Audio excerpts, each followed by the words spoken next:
السلام عليكم ورحمة الله وبركاته.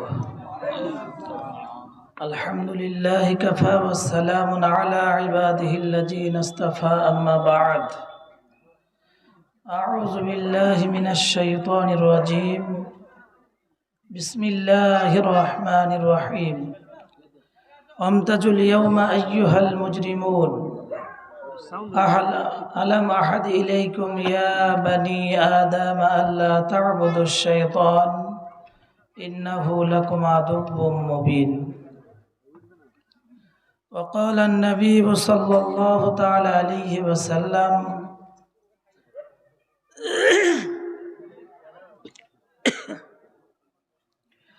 أما بعد فإن خير الحديث كتاب الله وإن خير الهدي هدي محمد صلى الله تعالى عليه وسلم وشر الأمور محدثاتها وكل محدثة بدعة وكل بدعة ضلالة وكل ضلالة في النار.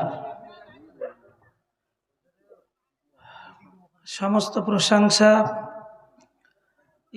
স্তুতি বন্দনা অর্চনা বিশ্বপ্রভু রব্বুল আলামিনের জন্য, যে মহান মাহবুদ বড় মেহেরবানি করে ভালোবেসে দয়া করে করুণা করে শ্রোতা এবং বক্তা উভয়কে এ মাহফিলে আসার তৌফিক দান করেছেন, সেজন্য শুকরিয়া আদায় করি আলহামদুলিল্লাহ। তারপরে পরে জানাই বিশ্ব নবী নবী দুজাহা আহমদ মুস্তফা মুহাম্মদ মুস্তফা মানবতার বন্ধু সাল্লাল্লাহু তাআলা আলাইহি ওয়াসাল্লামের উপর শান্তির ধারা বর্ষিত হোক, আল্লাহুম্মা আমিন। আল্লাহুম্মা সাল্লি আলাইহি আল্লাহুম্মা বারিক আলাইহি। আজকের এ মহতী ধর্মীয় সভার যোগ্যতম নির্বাচিত মহামান্য সভাপতি সাহেব, সম্ভ্রান্ত উলামায়ে কেরাম, দিনদার ইমানদার পরেজগার মুত্তাকিন বাবা জীবনরাও ভাইয়েরা, পর্দা নাসিনা মা ও বোনেরা, সকলকে আমার শ্রদ্ধা ভক্তিপূর্ণ সালাম অন্তরের অন্তরস্থল থেকে রইল। আসসালামু আলাইকুম ওয়া রাহমাতুল্লাহি ওয়া বারাকাতুহু। আমি শ্রোতা ধরে রাখতে পারবো না সেটা জানি, তো খুব অল্প সময়ে কটা কথা বলবো, আপনারা একটু দয়া করে গুছিয়ে আসুন। আমি অসুস্থ, আমার লাইফে দাওয়াত মিস করিনি। এবার আপনারা বলবেন মৌলবি ইনকামের লেগে এসছে, আসলে এটাও বিষয় না। আমার কণ্ঠ একদম বসে গেছে, তারপরও আপনাদেরকে দেখা করার জন্য আমি এসছি। আমি পেশাদার বক্তাও না, আমার মাদ্রাসায় আগামীকাল জালসা, তারপরও এসছি একটু আপনাদের দোয়া নিব আর কটা কথা বলবো, বাকি তাওফিক ইল্লা বিল্লাহ। আপনাদের কষ্ট হবে বুঝতে পারছি। আল্লাহ সুবহানাহু ওয়া তাআলা পৃথিবীর মানুষের জন্য বলছেন, ওয়ালাউ নাশাউ লাতামাসাখনাহুম আলা মাকানাতিহিম ফামাস্তাতাউ মুজিয়্যা ওয়ালা ইয়ারজিউন। আল্লাহ বলেন, আমি যদি ইচ্ছা করতাম, যদি আমি ইচ্ছা করি তো তোমাদেরকে অন্ধ বানিয়ে দিতে পারি, কিন্তু তারপরেও আমি তোমাদের অন্ধ বানাই নাই। আল্লাহ বলছেন, আমি ইচ্ছা করলে তোমাদের দৃষ্টিশক্তি কেড়ে নিতে পারি, তোমরা নাবিনা হয়ে যাবে, অন্ধ হয়ে যাবে। যদি তোমরা অন্ধ হয়ে যাও তাহলে কেমন করে আগে বাড়বে, পিছনে আসবে, তোমরা কি একবার ভেবে দেখেছো? খুব ভালো করে বিবেক দিয়ে অন্তর দিয়ে বোঝার চেষ্টা করবেন। আল্লাহ বলছেন, ওয়ালাউ নাশাউ লাতামাসনা আলা আয়ুনিহিম ফাস্তাবাকুস সিরাতা ফান্না ইউবসিরুন।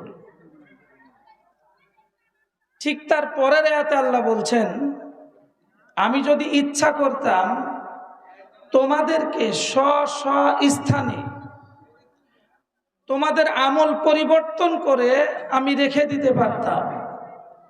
বলো তাহলে তোমরা কেমন করে চলাফেরা করতে? আল্লাহ বোঝাতে চেয়েছেন আপনি বসে আছেন, এই অবস্থায় আপনাকে একটা গরু ছাগল বানিয়ে দিতে পারে আল্লাহ।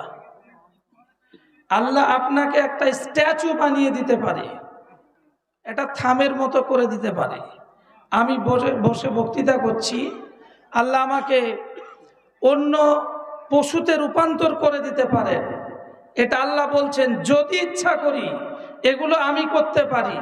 সুতরাং তোমরা তোমাদের বিবেককে প্রশ্ন করো যে আমি আল্লাহ তোমাদেরকে কত দয়া করে করুণা করে স্বাভাবিক অবস্থায় রেখেছি এবং তোমাদের চলাফেরার শক্তি দিয়েছি। যেই চোখ দিয়ে তোমাদের নয়নের টুকরো সন্তানদের দেখো, যেই চোখ দিয়ে জনম দুঃখিনী মায়েদের দেখো, যেই চোখ দিয়ে রাস্তা দেখে তোমরা পথ চলতে আরম্ভ করো, আমি আল্লাহ ইচ্ছা করলে সবটা বন্ধ করে দিতে পারতাম। আল্লাহ পারেন না? পারেন না? হাগো বলেন, আল্লাহ পারেন। এখন আসুন, আল্লাহ যেহেতু পারেন তাহলে আমাদের করণীয় কি? এতক্ষণ বক্তৃতা শুধু মেয়েদেরই হচ্ছে, মৌলবি তো হুশ করে কথা বলতে হয়। মেয়েদের বিরুদ্ধে বললে খাবার পাবো কোথায়? খাদ্যমন্ত্রী তো ওরাই। যত আপনাদের বিরুদ্ধে বলবো, মেয়েদের বিরুদ্ধে বললে রাগ করবে, মৌলবিকে বিষ দিয়ে মেরে দিতেও পারে ওরা, ঠিক কিনা বলেন? ঘুরিয়ে ফিরে আমাদের বিরুদ্ধে বলো, পালি পড়েছে মিনসা খাতে দিবে না, আমরা দেব। আসলে সূরা নূরে আল্লাহ কোরআনে পুরুষদের পর্দার কথা আগে বলেছেন, আলেমদের জিজ্ঞাসা করুন। আগে বলেছে পুরুষদের পর্দার কথা, তারপরে নারীদের। কিন্তু আমরা ঘুরে ফিরে নারীদের কথাই বলি। আমি পর্দার কথা বলবো না, আমি জাস্ট আপনাদের টাচ দিচ্ছি এটাই যে ধরুন একজন মহিলা স্কিন টাচ পোশাক পরে, অমার্জিত পোশাক পরে, এটা নোংরা পোশাক পরে। আচ্ছা, ওই মেয়েটা কি মঙ্গল গ্রহ থেকে এসছে? ওই মেয়েটা কি লেপচুন থেকে এসেছে? ও কি মিল্কি ওয়ে থেকে এসছে? না এই দেশের কোন দেশের গো? আপনার আমারই তো বোন, আপনার আমারই তো মেয়ে, আপনার আমারই তো মা। আমার মেয়ে, যারে আমি আদর দিয়ে, স্নেহ দিয়ে, মায়া দিয়ে যাকে মানুষ করলাম, যার খেতে দিই, পড়তে দিই, প্রাইভেট খরচ দিই, স্কুল ফিস দিই, তার পোশাক কিনতে টাকাও দিই। সুতরাং আমার মেয়ে যখন একটা স্কিন টাচ পোশাক পরে রাস্তায় বেহায়ার মতো বেরোচ্ছে, এর জন্য লজ্জা পাওয়া তো দরকার তার বাপকে আগে, ঠিক কিনা বলেন? তো মাড়ি ভাঙবে আগে আপনার আল্লাহ, তারপরে আপনার বিটির বা বৌমার বা নাতনির যা হবে হবে। চুরুন নিয়ে বসে আছে ফেরেশতা আপনার লেগে, ওই মেয়ের জন্য নয়। কারণ নাবালক থেকেই ওকে আপনাকে সাইজ করতে হতো, আপনি করেননি।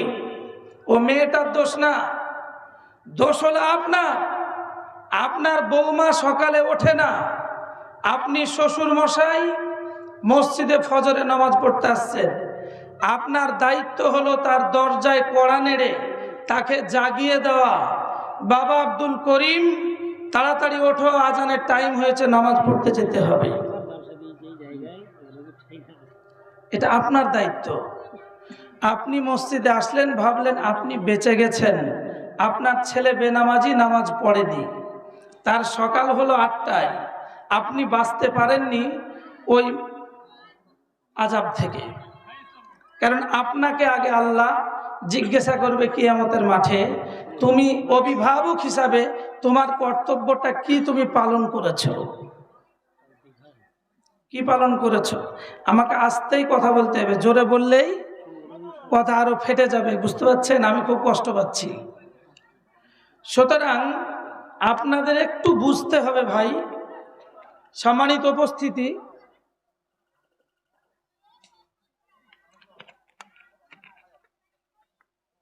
আমাদের বিবেককে যদি না জাগায় তাহলে হবে না।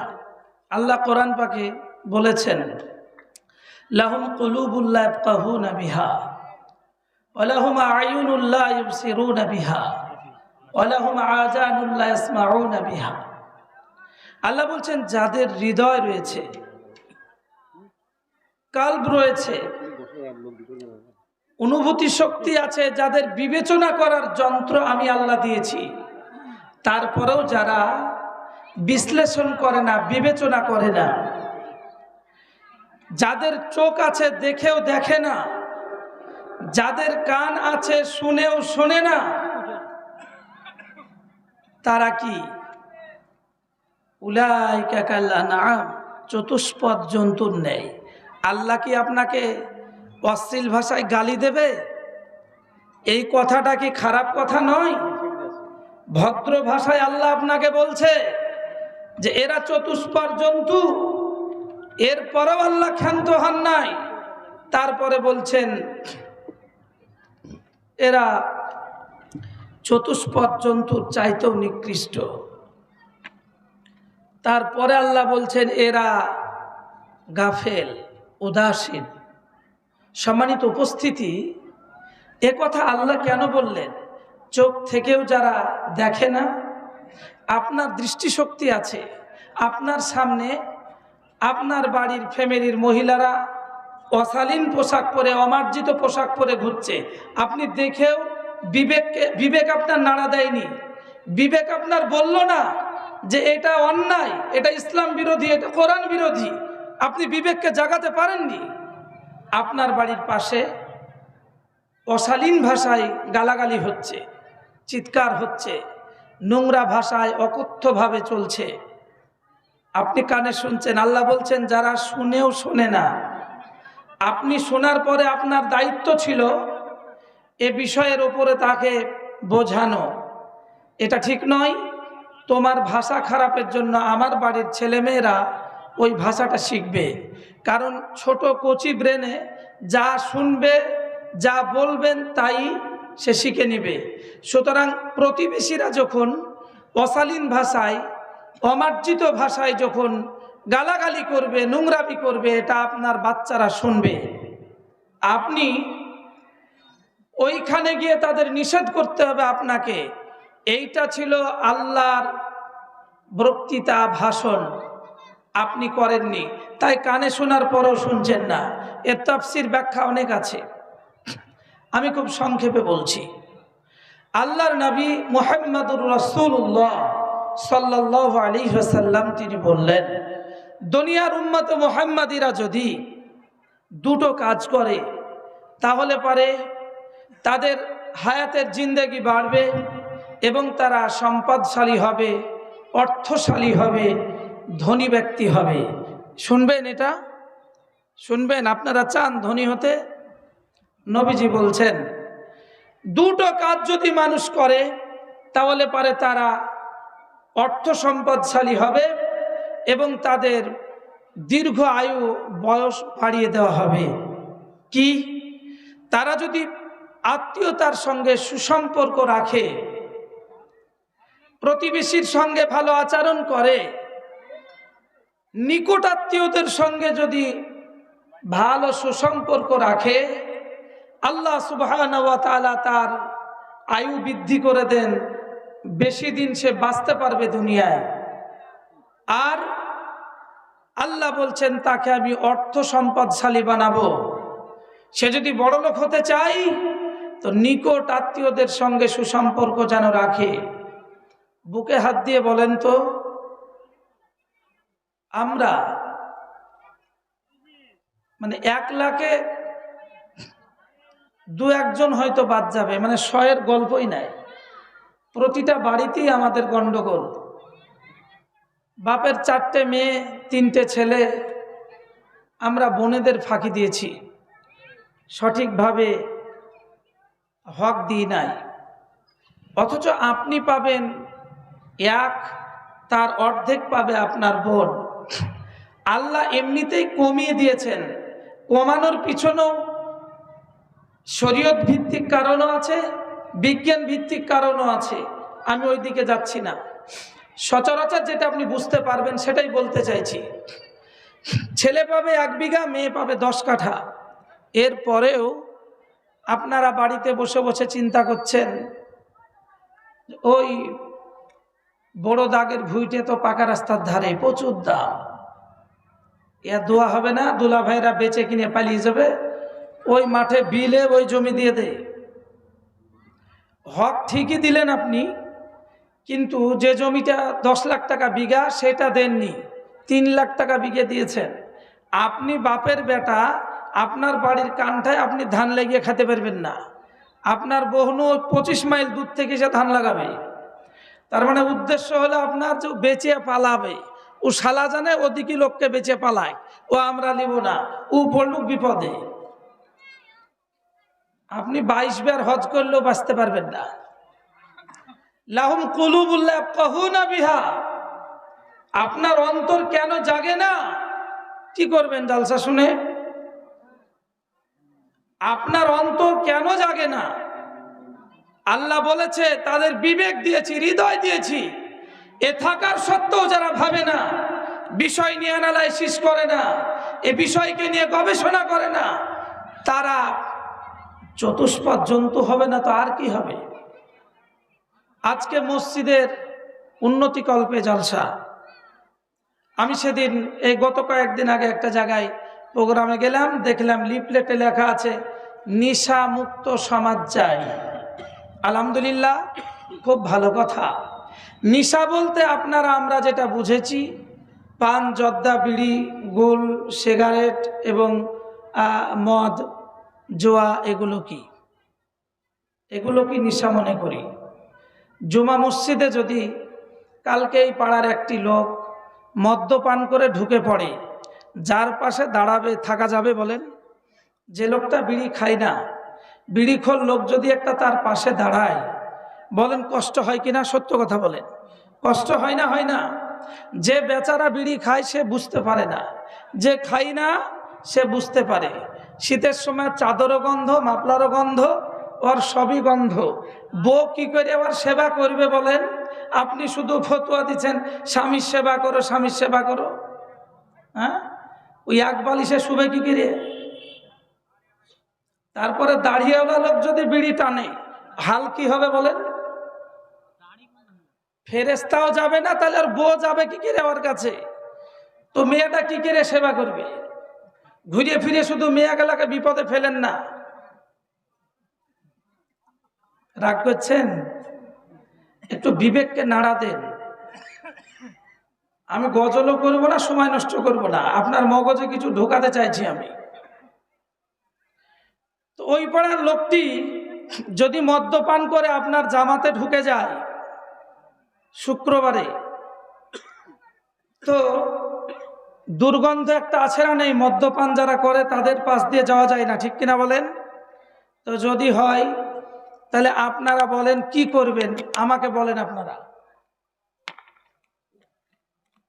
উত্তর দেন।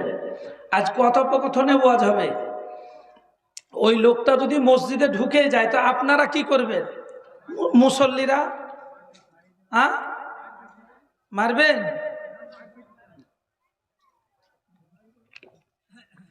আলহামদুলিল্লাহ, তো ভালো কথা বলেছেন যে বের করে দিতে হবে। কিন্তু অন্য লোকেরাও বলে মারিয়ে বার কি, কেউ বলে জুতিয়ে দিয়ে মারব। মসজিদে ঢুকেছে, আচ্ছা আপনি বের করবেন কেন ওকে বলেন তো? ও হারাম মালকে ঢুকেছে তাই না? ঠিক কি না? তার জন্য ওকে বের করে দিবেন।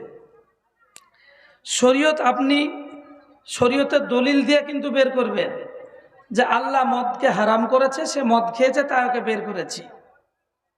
কিন্তু 22 হাত দাড়িওয়ালা ও বহিনের জমি দেয়নি 30 বছর ধরে, ওই জমি ও চাষ করে খায়। আচ্ছা ওই লোকটা কি হারাম খায় না কোরআনের দৃষ্টিতে? আপনারা বলেন। মুক্তির দরকার নাই, আপনাদের বিবেক কি বলে? হারাম খায় তো? এটা বলবে না, এরা এই রোগ সবারই মধ্যে আছে যে এটা বলছে না। আচ্ছা মদখোরের থেকে কি ওই লোকটা ভালো না খারাপ বলেন? যদি ইমাম হয় বা সেক্রেটারি, ক্যাশিয়ার হয়, জমি ঠিকঠাক গোয়েন্দার দেয়নি, বা অন্য ভাইয়ের জমি, ভাইতে দুর্বল, তার জমি চষে খেয়ে নেয়, বা লাঠির বলে আপনি দখল করেছেন, আপনার দাঁড়িয়ে আছে, আপনি হাজী সাহেব, সব ঠিক আছে, কিন্তু আপনার লাঠির বল আছে, আপনি অন্যের জমি দখল করে খাচ্ছেন, 1 শতক জমি আপনার মধ্যে আছে, এমন লোকটা কি মদখোরের থেকে খারাপ নয়? ঘুরে আমাকে মনে হয় মারবেন আপনারা, বুঝতে পারছি। খারাপ না? খারাপ না? এই লোকটার কি করা দরকার? আপনি আগামী জুমাতে বলবেন, বুকে হাত দিয়ে বল, কে কে সঠিক বোনের জমি দিয়েছিস।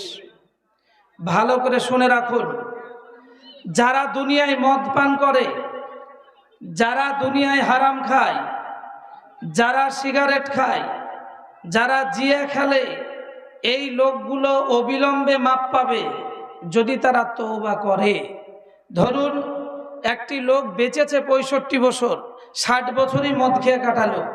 ইমাম সাহেবের খুতবা শোনার পর সেই লোকটি আল্লাহকে বলল, মাবুদ, আমি জেনে হোক অজেনে হোক বড় পাপ করেছি, অন্যায় করেছি, আমার টাকা খরচ করে মদ খেয়েছি, আমার অর্থনৈতিক কাঠামোর ক্ষতি হয়েছে, আর আমার শারীরিক ক্ষতিও হয়ে গেছে।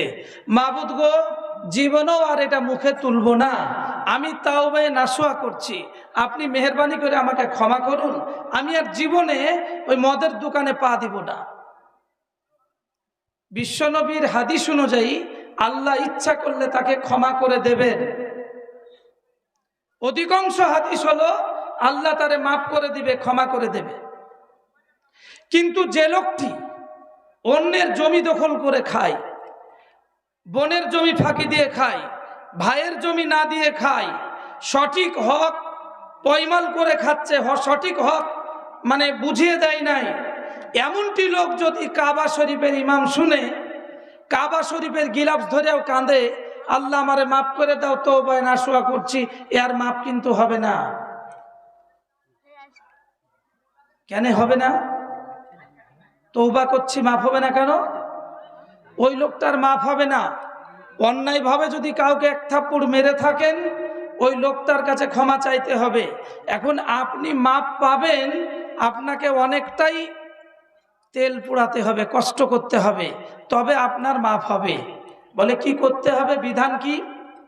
বিধান হলো, আপনি যে লোকটির জমি চষে খাচ্ছেন তার চরম ক্ষতি করেছেন। ধরুন বোনেরই যদি আমি জমি না দিই 30 বছর, তা আমার দুলা ভাইয়ের ক্ষতি হয়েছে, আমার বোনের হয়েছে, আমার ভাগিনা ভাগ্নিরও ক্ষতি হয়েছে। বাপ মারা গেলে তার মিরাসটা আমি পেয়ে যাব। বোন 2 বিঘা জমি পেল আমার, সে ওই জমি বিক্রি করে মেয়ের বিয়ে দিতেও পারে, সে জমি বিক্রি করে ওর ছেলেকে ডাক্তারি পড়াতে পারে, সে ওই জমি বিক্রি করে অন্য একটা জমি কিনতে পারে, সে ওই জমি থেকে 30 বছর অনেক আবাদ পেত, আপনি তারে দেননি। যদি ক্ষমা চাইতে হয় তাহলে বাড়িতে খাতা কলম নিয়ে বসতে হবে, আপনাকে বসার পরে হিসাব করতে হবে কত বছর তার জমি আপনি খেয়েছেন। তার যে অর্থ টাকা নিয়ে দুলাভাই এবং বোনাইকে ডেকে তার হাত পা ধরে হলেও তার পড়ে গিয়ে তার কাছে ক্ষমা চাইতে হবে। আগে ক্ষমা চাওয়ার পর তার প্রাপ্য বুঝিয়ে দিয়ে তারপরে আল্লাহর কাছে ক্ষমা চান, নচেত আল্লাহ আপনারে ক্ষমা করবে না। এটাই হলো সহি কথা। জর্দা খাওয়ালে আপনার মাথা খারাপ, অবশ্যই খারাপ, অবশ্যই নোংরামি, আমি তার তীব্র প্রতিবাদ করি, ঘৃণাও করি। কিন্তু আপনি এত বড় রাঘব বোয়াল, এত বড় হারাম খাচ্ছেন, আপনার কোনো হেলদোল নাই কেন? তারপরও আপনি নামাজ পড়ছেন। কি করে হয় নামাজ? এক ব্যক্তির নামাজ হবে না আমাদের। যদি রাজ্জাক বিন ইউসুফ তিনি বলেন যে বাপ মারা গেলে দাফন কাফন করার পর, সমাধি করার পর বাড়িতে এসে আগে মিরাস নিয়ে বসা উচিত, ভাগ বন্টন করে দেওয়ার পর ভাত রেঁধে তোরা খাস, তাহলে বাঁচবি। তাই বলে শুনে থাকবেন হয়তো ক্যাসেটে, আপনাদের কষ্ট হচ্ছে আমি জানি, কিন্তু এটাই বাস্তব। আপনাকে বাঁচতে হলে এটাই বাস্তব। অমতাজুল ইয়াউমা আইয়ুহাল মুজরিমুন, কিয়ামতের মাঠে আল্লাহ পাপাচারীদের, পাপীদেরকে আলাদা হয়ে যেতে বলবেন। মুমিনদের সঙ্গে, ইমানদারদের সঙ্গে তাদের কোনো সম্পর্ক নেই, সেই দিন তারা আলাদা হয়ে যেতে বলবেন আল্লাহ। কারণ আপনি মানুষ হয়ে এরকম হয় না, ধরুন এই জালসার একটা কমিটি হয়েছে, তো তার মধ্যে কিছু লোক বলছে অমুক যদি থাকে আমরা থাকবো না। মসজিদ কমিটি আছে, কিছু লোক বলছে ওই লোকটা থাকলে আমরা থাকবো না, ওকে লিয়ে করো গা, ও লোক নোংরা, ও খারাপ লোক, ও ভালো লোক লাই। আপনি তার চরিত্রে দাগ দিচ্ছেন, আপনি বলছেন ও ভালো না। কারণ যারা ভালো মানুষ তারা খারাপ লোককে নিয়ে চলতে চায় না। কি ঠিক না ঠিক বলেন? বলি তো আমরা অমুক গেলে আমরা যাব না, কেন বলেন? সে খারাপ হোক চাই ভালো হোক, কিন্তু আপনার দৃষ্টিতে সে খারাপ, তাই আপনি বলছেন ওই লোকটি থাকলে আমি যাব না। আচ্ছা বলুন তো, আপনার কি অবদান আছে ওই লোকটির জন্য? কোনো অবদান নেই। তার বাড়ি করে দেননি, তার পোশাক কিনে দেননি, তাকে খেতে দেন না, তার কি এমনটি করেছেন? কিছুই করেননি। তারপরও আপনি বলছেন আব্দুল করিম থাকলে আমি যাব না, ওই পাড়ার রহমত থাকলে আমি যাব না। আপনি বলছেন, আপনি বলুন আল্লাহ সুবহানাহু ওয়া তাআলা আপনাকে মায়ের পেট থেকে এনেছেন, যেটা আপনি কল্পনা করেননি। আপনার দাঁত আল্লাহ দিয়েছেন, যেটা আপনি ভেবেছিলেন না। আপনাকে আল্লাহ তিলে তিলে বড় করেছেন, আপনার রুজি রুটির ব্যবস্থা করেছেন, কৈশোর থেকে শৈশবে এনেছেন আল্লাহ। আপনি যুবক হলেন, সবকিছু হলো, বিয়ে সাজি হলো, আপনার শরীরের প্রতিটা অঙ্গ প্রত্যঙ্গ আল্লাহ দিয়েছেন, এবং সেটা আল্লাহ কোরআনে বলেই দিয়েছেন যে আমি এমন সুন্দর করে বানিয়েছি তোমাদের, যে আমার যে সামঞ্জস্য, তোমাদের যে অ্যাটিটিউড, তোমাদের যে ভঙ্গিটা, সৌন্দর্যটা আমি বানিয়েছি। আমি ইচ্ছা করলে চোখটাকে কপালে দিতে পারতাম, তো 14 গোষ্ঠী জীবনভর ফুটবল খেলবো বললে পারত না? পারত? চোখটা যদি পায়ের গোড়ালিতে দিত, জীবনে শু পরা হতো না, ফেটে যেত। চোখটা আল্লাহ এমন সুন্দর করে বানিয়েছে, তার উপর আবার দুটো উঁচু হাড় দিয়েছে। বান্দা চলতে গিয়ে যদি উবুড় হয়ে পড়েও যায়, খাম হবে, লাগবে, শক্ত হাড় দুটোই, তার চোখে আঘাত হবে না, বান্দা আমার বেঁচে যাবে। সুবহানাল্লাহ বলবেন না? এটা কি আপনার আমার দাদু করেছে না আল্লাহ করেছে? আল্লাহ করেছে। আল্লাহ বলছেন আমি এত কিছু তোমাদের দিলাম, আর আমার বিধান তোমাদের দিলাম, তো আমার বিধান অনুযায়ী চলবা না, তাহলে পরে তোমাদেরকে কেন আলাদা করে দেব না? যারা আমার বিধান মেনে চলবে তারা হলো মুমিন। সুতরাং মুমিনের সঙ্গে কমিন থাকতে পারে না। ওমতাজুল ইয়াউমা আইয়ুহাল মুজরিমুন, তোমরা এখান থেকে পালাও, সরে যাও, তোমাদের এখানে কোনো স্থান নাই। আল্লাহ বলবে না বলবে না? বলো, বুঝতে পারছেন আমার কথা? রাগ তো হচ্ছে আপনাদের, বুঝতে পারছি, মনে হয় বুঝতে পারছেন না। আল্লাহ তেড়ে দিবে, আমাদের থাকতে দেবে না। মুমিনের সঙ্গে, ইমানদারের সঙ্গে বেঈমানের কোনো সম্পর্ক নেই। কিয়ামতের মাঠে আল্লাহ আলাদা করে দিবেন। সূরা রুমে আল্লাহ বলেছেন আমি আল্লাহ সেই দিন, তাফসীর কারক লিখছেন, ইহুদি নাসারা যারা, তাদের আলাদা আলাদা করে দেবেন।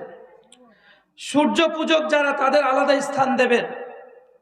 অগ্নি পূজক যারা, তাদের আলাদা করবেন। তাফসীরে লেখা হয়েছে যারা সুদখোর তাদেরও আলাদা, যারা ঘুষখোর তাদেরকেও আলাদা করে দেওয়া হবে। পিতামাতার অবাধ্য সন্তান, তাদেরও আলাদা করা হবে। এমনি করে একটার পর একটা আলাদা করে ভাগ করে দেওয়া হবে। মুমিনদের একটা আলাদা জায়গা হবে। মুমিনদের সঙ্গে কোনো জাহান্নামী ব্যক্তি থাকবে না, মুনাফেক ব্যক্তি থাকবে না। আল্লাহ সেদিন সরিয়ে দেবেন। সবাই যখন জায়গায় জায়গায় বসবে, ভোটের সময় দেখেন না, এই গলিতে 2 দল বসে, আর এক গলিতে 2 দল বসে, ওরা শুধু দেখছে কে কার বাড়ি ঢুকছে। দেখ, একটা ঢুকতে দেখলে একবারে হই হই রই রই করে উঠে, এই তুই বাড়ি ঢুকবি কেন, আমার ভোটটা। হয়তো বা 2 প্যাক বিড়ি, নাহলে একটা টিবল, নাহলে কিছু টাকা আগাম দেওয়া আছে, পহরা দিছে, ঢুকলি হয়তো ভোটটা নিয়ে নেবে। তো ওই রকম আল্লাহ সুবহানাহু ওয়া তাআলা দল দল করে তাদেরকে একটা গোষ্ঠীর মতো করে করে বসিয়ে দেওয়া হবে। আল্লাহ সেই দিন তাদেরকে বলবে, আলাম আহাদি ইলাইকুম ইয়া বানি আদম আল্লা তা'বুদুশ শাইতান ইন্নাহু লাকুম আদুউম মুবিন। মহান আল্লাহ বলবেন, হে আদম সন্তান সন্ততি, তোমরা শোনো, আমি তোমাদেরকে বলেছিলাম তোমরা শয়তানকে অনুসরণ করো না, শয়তানের পদঙ্ক অবলম্বন করো না, কারণ এরা হলো তোমাদের প্রকাশ্য দুশমন। সুতরাং তোমরা শয়তানের পায়রবি করেছো, শয়তানকে মেনেছো, শয়তানের অনুসরণ করেছো। সুতরাং আজকে যেহেতু তোমরা শয়তানের ইত্তেবা করেছো, শয়তানকে অনুকরণ করেছিলে, তাই তোমরা এই সমস্ত ওয়াসালিন কাজে তোমরা যোগ দিয়েছিলে। আমি তোমাদেরকে বলেছিলাম ওয়া আনি'বুদুনি হাযা সিরাতুম মুস্তাকিম। আমি যে আয়াত তোমাদের সামনে বলেছি, এই আয়াতকে তোমরা মানো নাই, এর ব্যাখ্যা তোমরা বুঝো নাই। সুতরাং তোমরা শয়তানকে প্রায়োরিটি দিয়েছিলে। আজকে যার কারণে তোমাদের এই দুর্দশা। চলো, তোমাদেরকে জাহান্নামে যেতে হবে, জাহান্নামের প্রহরীরা তাদেরকে জাহান্নামে ঢুকিয়ে দেবে। সম্মানিত উপস্থিতি, আবেগ দিয়ে ইসলাম চলে না। ইসলাম হলো বিবেক। এ ধর্মটাই হলো বিবেক দিয়ে ভাবা, বিবেক দিয়ে, আবেগ দিয়ে নয়। আবেগ আছে বললেন চ জালসা দি। একটা গ্রামে একটা জালসা মানে মিনিমাম 15 থেকে 20 লক্ষ টাকার অর্থনৈতিক কাঠামোর ক্ষতি হয়। ঠিক বললাম না? ঠিক বলেন। আলেমরা অবশ্য রাগ করে, এ ওয়াজ করলে বলে ইয়াবুলা কেন, দিনের কাজ তো হয়, দিনের কাজ কচু হয়, কিচ্ছু হয় না।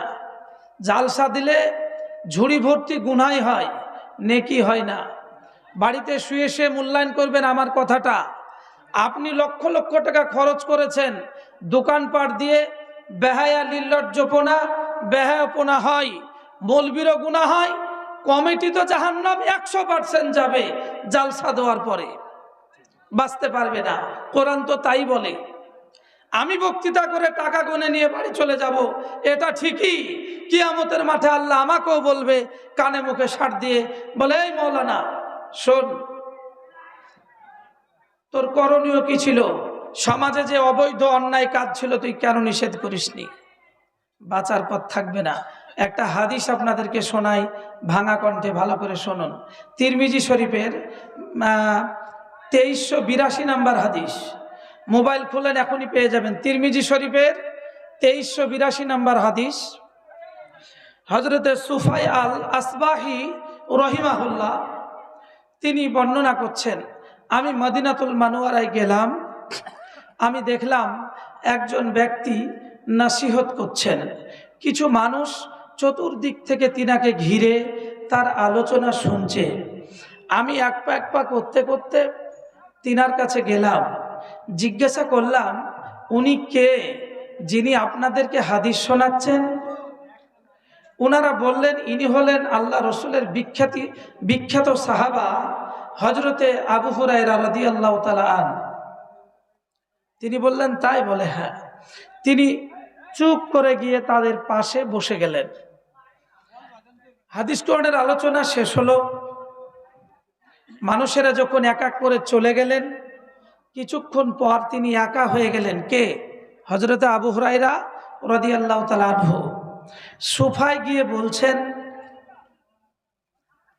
আমি শুনলাম সালাম দেওয়ার পর আপনি নাকি আবু হুরায়রা রাদিয়াল্লাহু তাআলা আনহু। বলে, জি, আমি নবীর সাহাবী আবু হুরায়রা।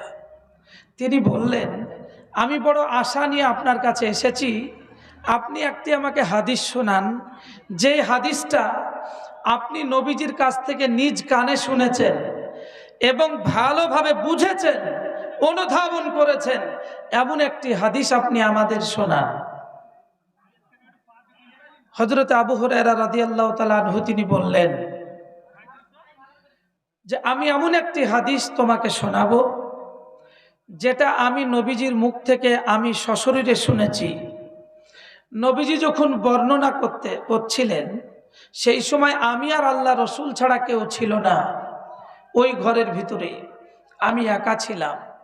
শুধু হাদিস শুনিই নাই, হাদিস শুনেছি এবং সেটা আমি খুব ভালো করে বুঝেছি। এমন একটি হাদিসই তোমাকে শোনাবো। তিনি বললেন যে আমি ওই হাদিসটাই আপনার কাছে শুনতে চাই। আবু হুরায়রা রাদিয়াল্লাহু তাআলা আনহু যে কথাটা আপনাদের সামনে বললাম, দ্বিতীয়বার আবারও এই কথাটা বলছেন। তিনি যখন এই কথা বললেন, এই কথা বলতে গিয়েই তিনি বেহুশ হয়ে গেলেন, কাঁদতে কাঁদতে বেহুশ হয়ে গেলেন।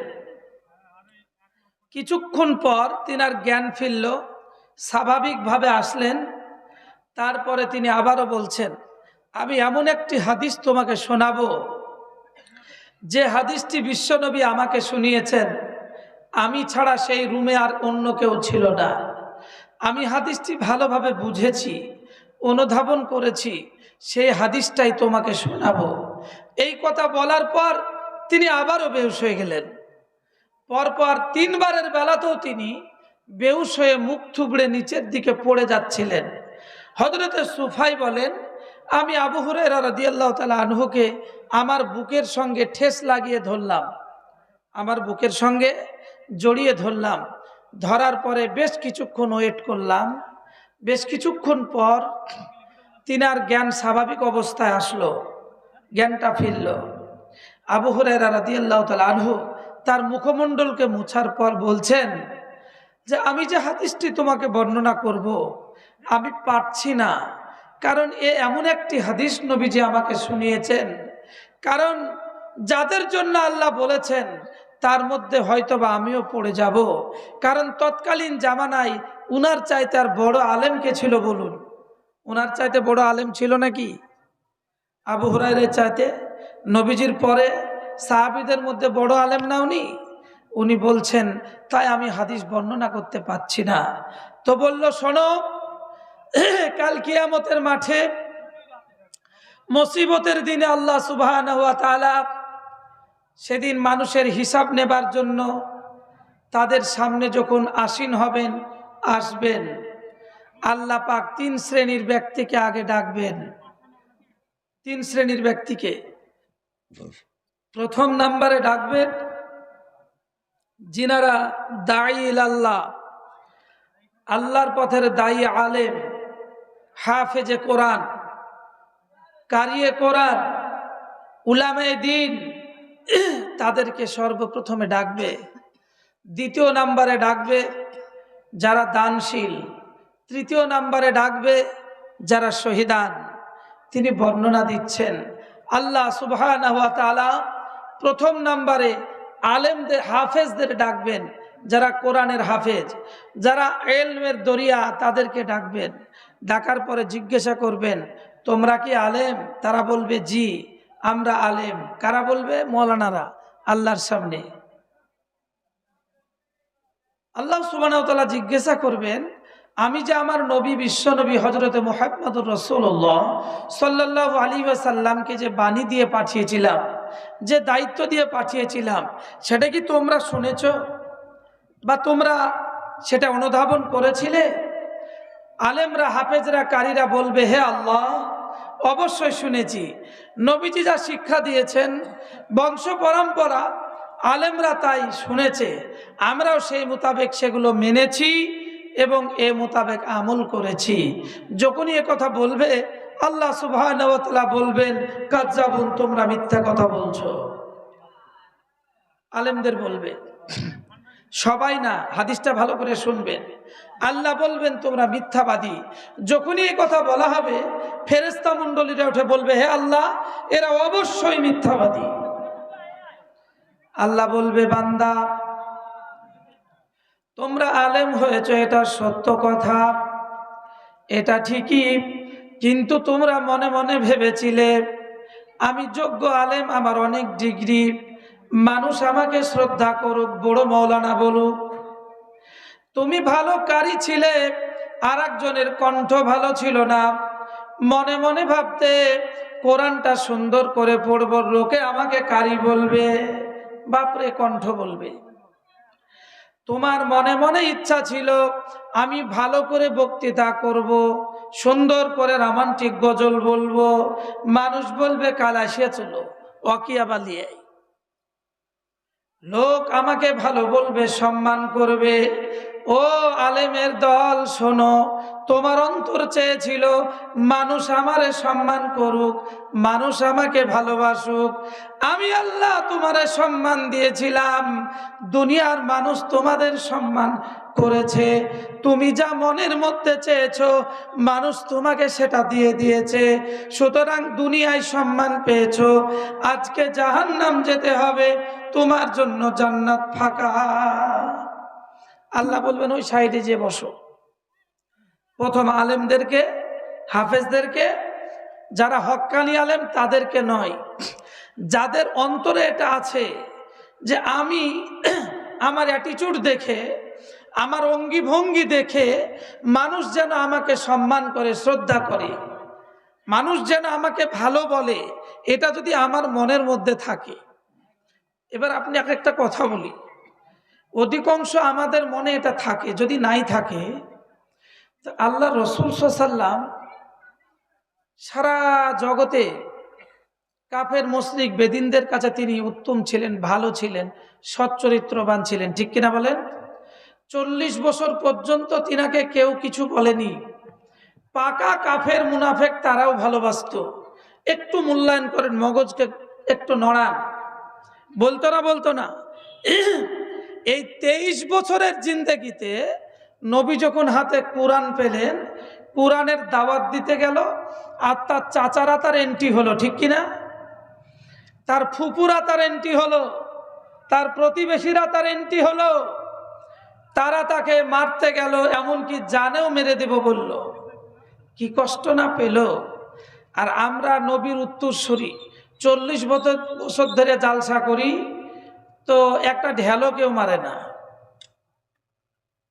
একটা বাড়িও মারে না, বরঞ্চ মুরগির গোশত দিয়ে খেতে দেয়, বাড়ি যাওয়ার সময় টাকা দেয়, আবার বলে হুজুর বেড়াতে আসেন। আপনার মতন হুজুরের আগামী বছর দাওয়াত থাকলো। কত আপ্যায়ন, কত সম্মান আমরা করি, কেউ কোনোদিন মারো না। হাগো নবী মার খাচ্ছে ইসলামের দাওয়াত দিতে গিয়ে, তা আমরা কোন ইসলামের দাওয়াত দিই? কেউ আজও এক চড় মারেনি। দুনিয়াতে প্রকৃত ইসলামের দাওয়াত এখনো আছে বলেই যারা দেয় তারা জেলের মধ্যে, যারা দেয় তারা মার খাচ্ছে, যারা দেয় তাদের ফাঁসি হচ্ছে। কথা ঠিক কিনা বলেন? এরা বলছে এবারই গন্ডগোলটা হলো। বলেন ফাঁসিতে ঝুলছে না তারা? যারা হক্কানি আলেম তারা ফাঁসিতে ঝুলে। 2 নম্বর গালা ফাঁকফুক দিয়ে বেরিয়ে চলে যাচ্ছে গলাবাজি করে। আল্লাহ আমাদের মাফ করুন। আল্লাহর কাছে দোয়া করেন, আল্লাহ যেন এই হাদিস অনুযায়ী আল্লাহ আমাদেরকে যেন আপনি ওই কাঠগড়ায় ওদের দলে দলভুক্ত করেন না। বলুন আল্লাহুম্মা আমিন। হাদিসটা পড়ে বড় কষ্ট হয়। আল্লাহ বলবেন তোমরা দুনিয়ায় যা চেয়েছিলে তাই পেয়ে গেছো, সুতরাং আর তোমাদের জন্য কোনো কথা নেই, তোমরা ওই দিকে গিয়ে বসো। 2 নাম্বার আল্লাহ দানশীলকে ডেকে বলো আমি যার অর্থ তোমাকে দান করেছিলাম, যেটা দিয়েছিলাম, সেটা পাওয়ার পর তুমি খুশি ছিলে না? তোমাকে কি কারো মুখাপেক্ষী বানিয়েছিলাম? লোকটি বলবে আল্লাহ আমরা কারো মুখাপেক্ষী ছিলাম না, আপনি যা সম্পদ আমাদের দিয়েছিলেন যথেষ্ট ছিল। আল্লাহ বলবেন বিনিময়ে কি করেছো?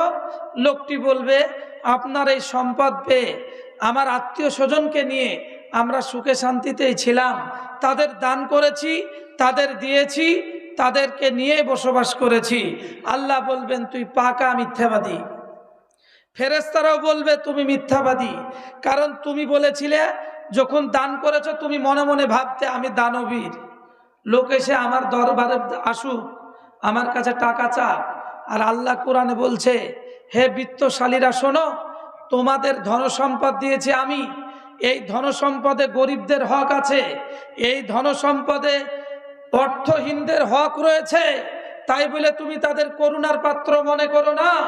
তোমার বেটা বিটির যেমন হক তেমনি গরিবদের হক আছে তোমার মালের ওপর, এরা তোমার হকদার, এদের হক বুঝিয়ে দাও, তাই বলে তুমি মনে করো না তারা করুণার পাত্র। কিন্তু তুমি যখন কিছু দিতে তোমার চোখ রাগানি ছিল আলাদা, তুমি মনে মনে বলতে ওকে আমি দেখি, ওর চাল ফুরিয়ে গেলে দিই, ওর সবজি না থাকলে দিই, তারপরে আমার কথা শোনো না বেটা, সামনে বার তোমাকে দেখব। তুমি বলো, তুমি মনে মনে ভাবতে আমার অর্থ আছে, আমি মানুষকে দেব, যা বলবো তাই শুনবে, আমার টাকাতে অনেক কাজ হবে, মনের মধ্যে ছিল। সুতরাং তোমাকে আমি আল্লাহ অর্থ দিয়েছি, অমিম্মা রাযাকনাহুম ইউনফিকুন, তোমাকে যে রিজিক হিসাবে আমি দান করেছি তার থেকে দান করো, আল্লাহ বলেছেন। আর তুমি দান করার সময় ভেবেছিলে লোক আমাকে দানবীর বলুক, তোমার মধ্যে তাকব্বর অহংকার ছিল, সুতরাং তুমি জাহান্নাম যাবে, তুমি মিথ্যাবাদী বলছো, দান করেও জাহান্নাম যেতে হবে। তাকে আলাদা আর একটা জায়গায় রাখবে। তৃতীয় নাম্বারে বলবেন, ও শহীদান তোমরা কোথায়, এখানে এসো।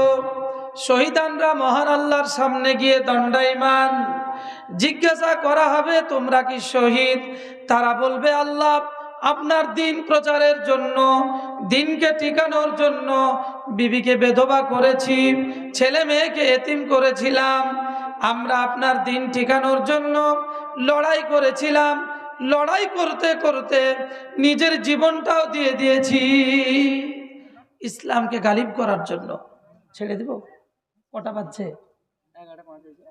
শেষ করে দিই তাহলে, ওনারা কষ্ট পাচ্ছেন, ঘুমাবে, আবার ফজরের নামাজ আছে। তো শহীদান বলবে এই কথা, যখন বলা হবে আল্লাহ বলবেন তুমি মিথ্যাবাদী, ফেরেশতারাও বলবে এই মিথ্যাবাদী। আল্লাহ বলবে তুমি লড়াই করেছিলে এই কারণে, লোকে তোমাকে বড় যোদ্ধার বলবে, বড় সৈনিক বলবে, এর জন্যে, আমার দিন প্রচারের জন্য নয়, দুনিয়ায় সম্মান পাওয়ার জন্য তুমি এটা করেছিলে। সুতরাং শোনো, যেহেতু তুমি দুনিয়ায় সম্মানের জন্য করেছো, দুনিয়ায় তুমি সম্মান পেয়েছো, লোকে বলে অমুকের ছেলে অমুক জানিস ইসলামের জন্য শহীদ হয়ে গেছে, এই বড় শাহাদাত বরণ কারণেওয়ালা, সুতরাং তুমি চলে যাও জাহান্নামে। এবার আবু হুরায়রা রাদিয়াল্লাহু তাআলা আনহু বলছেন সুফাই রহমাহুল্লাহকে যে এবার শোনো, আল্লাহ বলেছেন এই তিন শ্রেণীর ব্যক্তিকে দিয়ে সর্বপ্রথম জাহান্নামের উদ্বোধন হবে। বলুন নাউজুবিল্লাহ। জাহান্নামের উদ্বোধন হবে, জাহান্নাম শুরু হবে এই তিন শ্রেণী দিয়ে। যখন কোথাও আগুন জ্বলে, যদি পেট্রোল দেন কি হবে? আগুন নিভবে না, আরো উত্তেজিত হবে। কেরোসিন দিলে উত্তেজিত হবে। আহা, হাদিসের পরিভাষা হলো আলেম, দানকারী, শহীদান, এদেরকে দিয়ে জাহান্নামের আগুনকে উত্তোলিত করা হবে, মানে উত্তপ্ত করা হবে, তার আগুনকে উন্নত শিখরে পৌঁছানো হবে, প্রখরতা, তার তাপ, গরমটা আরো ঊর্ধ্ব আকাশের দিকে উঠবে, জাহান্নামের তীব্রতা। আল্লাহ বলছেন এই তিন শ্রেণীর ব্যক্তিকে দিয়ে আমি জাহান্নাম উদ্বোধনী করব। এখন যারা দান করলো তারা বলছে তাহলে কি আমরা ভুল করলাম? আপনারা আমার কথা ভুল বুঝবেন না, আমি আগেই বলেছি দান অবশ্যই করতে হবে জেনে বুঝে। কোনো মৌলবি আপনাকে ফাইবারের জান্নাতও দিতে পারবে না। মসজিদ ইবাদতের ঘর, নামাজ পড়তে হবে, আপনার বাড়ির চাইতে ভালো করতে হবে, পরিষ্কার পরিচ্ছন্নতা রাখতে হবে। মসজিদে দান করবেন আল্লাহর ঘরকে। আল্লাহ বলেছেন দানকারী যদি অন্তর থেকে এটা প্রয়োজন মনে করে, এটা দরকার মনে করে, খালেস নিয়েতে যদি 1 টাকা দেয়, তো এইটাকে আমি 10 গুণ বাড়িয়ে দিই। 10 গুণ বাড়িয়ে দিয়ে ক্ষান্ত হই না, এটাকে 700 গুণ বাড়িয়ে দিই। বলুন সুবহানাল্লাহ। 1 টাকা দিলে 700 টাকা দেওয়ার সমান নেকি দেন আল্লাহ, যদি সেটা স্বতঃস্ফূর্তভাবে জেনে বুঝে আপনি দান করেন। আর আপনি যদি দান করেন, মৌলবি এমন জাহান্নামের ওয়াজ ধরেছে, কানতে কানতে মৌলবিরও পুটা চোখের পানিতে ভর্তি, আপনি অমনি বুলিয়ে ফেললেন যাও 1 কুইন্টাল গম দিব, চাইতে গিয়ে দেখা যাচ্ছে জমি নাই তো গম পাবে কোথায়। এ ঘটনা আমার জীবনই ঘটেছে। আমি এক মাদ্রাসায় পড়তাম, টেকারাইপুর, ইসলামপুর থানার মধ্যে। অরিজিনাল কথা বলছি, আমি জীবনে মিথ্যা কথা বলি না, গল্পও বলি না। তো জালসা হচ্ছে, জালসায় এক চাচা আমাদের নাম বলছি না উঠে বলল আমার 1 কুইন্টাল গম। এবার জালসা হয়ে গেল, ধরেন আমাদেরকে হুজুররা নিয়ে গেল গম আদায় করতে। যাওয়ার পরে সেই লোককে খুঁজে খুঁজে বের করলাম, আছে বেঁচে এখনো ভদ্রলোক। তো তাকে ডেকে আনা হলো, তখন বলছে আপনার যে গম ওয়াদা ছিল 1 কুইন্টাল, তো বলছে দূর বাপু আমার জমি নাই, আমি গম কোটে পাবো, তাই বলছে। তো বলছে নাই, যে আপনি ওয়াদা করেছেন জালসায়, তাইলে হয়তো গুলিয়ে ফেলালছি এমনি, আমারই তো দিন চলে না, আমি কি করে দেব। আমার জীবনের ঘটনা বলছি, অরিজিনাল একবারে এরকম ঘটে, এরকম ঘটে। সুতরাং আপনি দান করেছেন আল্লাহর হস্তে, দ্বীনের জন্য, মসজিদের জন্য, মাদ্রাসার জন্য, এই নিয়ত থাকবে আপনার। আপনার দানে কখনো আপনার এটা থাকবে না যে লোকে আমার নাম করুক, এই তাকাব্বর অহংকার যদি থাকে তাহলে আপনাকে জাহান্নাম দেবে। আলেম যদি হক্কানি হয় জাহান্নাম যাবে না। যদি মনের মধ্যে এরকম থেকে থাকে তাহলে জাহান্নাম যেতে হবে। কথা বুঝাতে পেরেছি তো? এইটা আল্লাহ বলেছে আমাদের মধ্যে সবসময়, আমাদের মধ্যে আমরা যেন সবসময় ছোট হয়ে থাকি। আমি ছোট, আমার কষ্ট হয়, আপনারা নিচে বসে থাকেন, আমরা মেহমান হিসাবে লোকে জায়গা দেয়, চেয়ার দেয়। এখন আবার বাংলাদেশের দেখে দেখে ইন্ডিয়ান লোকের আবার ধামা চেয়ার নিয়ে এসছে, হুজুরকে বসাবে। তো সম্মান করতে করতে এমন জায়গায় আমরা তুলে দিয়েছি, ও তো অতিরঞ্জিত ঠিক না। কারণ জালসা যারা শুনতে আসে সেখানে MA BEd করা লোক থাকে, MCom লোক থাকে, MMM করা লোক থাকে, মাস্টার ডিগ্রি হোল্ডার অনেক থাকে, অনেক হাইলি এডুকেটেড পার্সন থাকে। দেখা গেল বক্তা তাদের হাঁটুর জ্ঞানের সমান জ্ঞানও রাখে না, তারপরও আমরা সেইভাবে বলি। সুতরাং বক্তাদেরও উচিত মার্জিত ভাষা বলা, সুন্দরভাবে আলোচনা করা, এবং সেইভাবে অহংকার না থেকে নিজেও একজন আল্লাহর গোলাম মনে করে মানুষের কাছে দায়ী আল্লাহ হিসাবে দুটো কথা বলা। আল্লাহ সুবহানাহু ওয়া তাআলা আপনাদেরকে এবং আমাকে এই কথার উপর আমল করার তৌফিক দেন, বলুন আল্লাহুম্মা আমিন।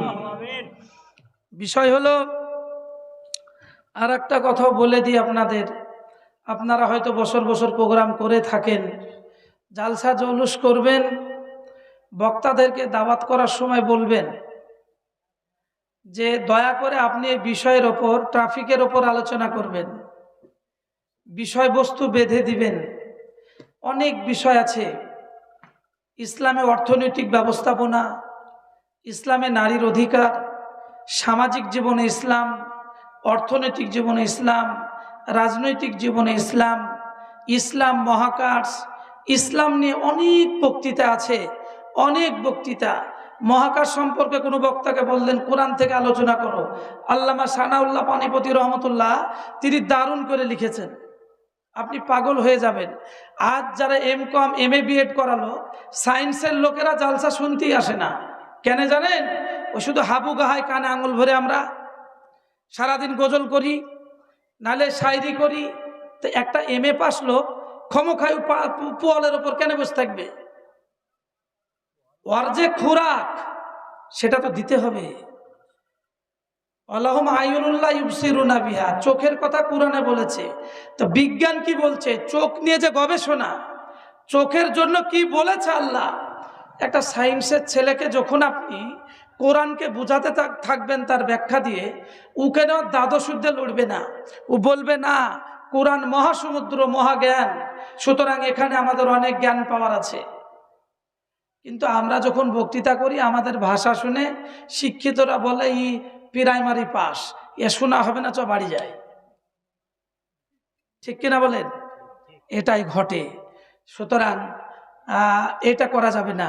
অবশ্যই আপনারা বিষয়বস্তু বেঁধে দেবেন, দেখবেন কে কত বড় বক্তা সেটাও বোঝা যাবে, পায়জামা ঢিলে যাবে। 8 ঘন্টা বক্তৃতা করতে জান বেরিয়ে যাবে, 8 ঘন্টা।